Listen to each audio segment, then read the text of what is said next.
আসসালামু আলাইকুম ওয়া রাহমাতুল্লাহি তাআলা ওয়া বারাকাত। বিরাদানে ইসলাম,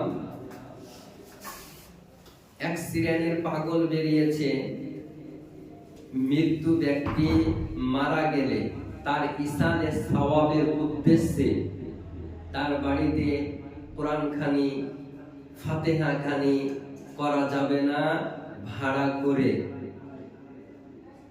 নিজ আত্মীয় স্বজন পড়তে পাবে কিনা, নিজের মা বাবা, ভাই বোন, আত্মীয় স্বজন কেউ পাবে কিনা মৃত্যু ব্যক্তির ইসানে সওয়াবের উদ্দেশ্যে। এক শ্রেণীর পাগল বেরিয়েছে, এ বলতেছে ভাড়া করে কোরআন শরীফ পড়ানো যাবে না, এ হারামখোর, হাদিস চোর, কোনোদিন লেখাপড়া মনে হয় করেননি। হাদিসটি আপনি উঠিয়ে দেখুন, লম্বা হাদিস। হাদিসটি ইবনে আবি দুনিয়া কিতাবুল কুবুর বাইহাকির মধ্যেও উল্লেখ রয়েছে এবং কিতাবুল আদইয়া বাবুদ দুআ লিল মাইয়িতি এর মধ্যে হাদিসটি উল্লেখ রয়েছে। কোথায় আছে? মিসকাতুল মাসাবি হাদিস নাম্বার 2296, পুরনো সংস্করণে 2355 এবং এই হাদিসটি ইবনে আবি দুনিয়া কিতাবুল কুবুর হাদিস নাম্বার 104, বাইহাকি হাদিস নাম্বার 7710, বাবু দুআলিল মাইয়িতের মধ্যে হাদিসটি উল্লেখ রয়েছে। ইন্নাল মাইয়িতা ফি কবরি, লম্বা হাদিস রয়েছে। অনুবাদটা শুনেন। নিশ্চয় মৃত্যু ব্যক্তি তার কবরে এমন অবস্থায় থাকে, যখন মৃত্যু ব্যক্তিকে কবর রেখে আসে তো এমন অবস্থায় থাকে যেন সে পানিতে ডুবে যাওয়ার মানুষের মতো।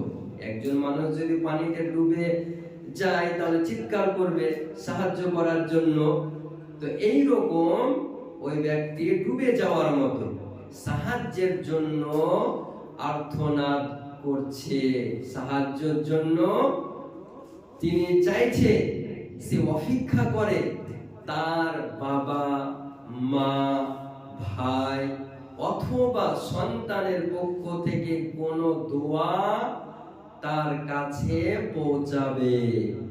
আর নিশ্চয় কবরবাসীরা জীবিতদের দোয়া পেয়ে আনন্দিত হয়, আর জীবিতদের পক্ষ থেকে মৃত্যুদের নিকট পাঠানো উপহার হলো দোয়া ওয়া ইস্তেগফার। তাহলে এই হাদিসের বাংলা অনুবাদ থেকে দিবালোকের ন্যায় প্রমাণ হয়ে যায় মৃত্যু ব্যক্তির জন্য দোয়া করা জায়েজ, দোয়া করা এটা হাদিস অনুযায়ী। এখন কোন মোল্লা, কোন মুন্সি, হাত ছাড়ওয়াদের গুরু এরা যদি বলে দোয়া করা যাবে না, এদের কথা, এদের ওয়াজ, এদের বক্তব্য শোনা শরীয়তের বিধানে হারাম, এরা ঈমান নষ্ট করে। মৃত্যু ব্যক্তির জন্য দোয়া করা হাদিসে বলতেছে তাদের সবথেকে বড় উপহার হলো দোয়া। আর দোয়া মুখুল ইবাদ, দোয়া হলো সমস্ত ইবাদতের মূল মগজ। আর এই হারামখোর বলছে যে দোয়া করা যাবে না, চাহারুন করা যাবে না, চাল্লিশা করা যাবে না, ফাতিহা করা যাবে না।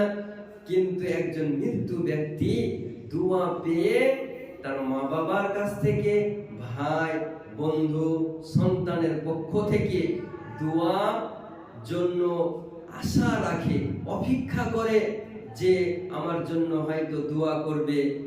আর আমরা একটু ভেবে দেখবেন, জীবিত ব্যক্তিকে গিফট করে থাকি, গিফট দিই, উপহার দিই, কিন্তু মৃত্যু ব্যক্তির উপহার সব থেকে হলো তার জন্য সদকা করা, দোয়া করা, ফাতিহা করা, কোরআন খানি করা, আত্মীয় স্বজনকে নিয়ে ফকির মিসকিনদেরকে খাওয়ানো, এসবগুলো সাদকায়ে জারিয়া, এগুলো ওই কবরবাসীর নিকটে পৌঁছে যায়। তাহলে হাদিস থেকে বোঝা গেল এই দোয়া করা শরীয়তের বিধানে জায়েজ। এই গাঁজাখুরি কথা সোশ্যাল মিডিয়ায় বলতেছে আর মানুষের ঈমান নষ্ট করতেছে।